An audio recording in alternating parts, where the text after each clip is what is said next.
ఒకప్పుడు పార్వతీదేవి స్నానం చేయడానికి సిద్ధమయింది. ఆ సమయంలో ఎవ్వరూ లోపలికి రాకూడదని భావించి తన శరీరానికి రాసుకున్న పసుపుతో ఒక బాలుడిని సృష్టించింది.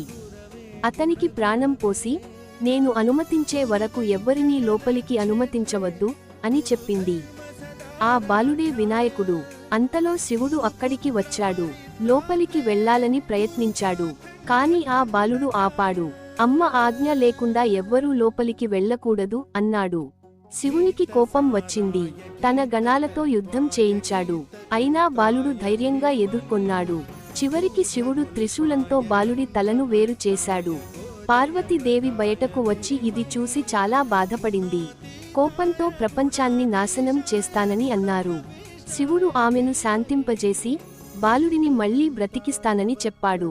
ఉత్తర దిశలో ముందుగా కనిపించే ప్రాణి తలను తీసుకురండి అని తన గణాలకు ఆజ్ఞ ఇచ్చాడు. వారికి ముందుగా కనిపించింది ఒక ఏనుగు.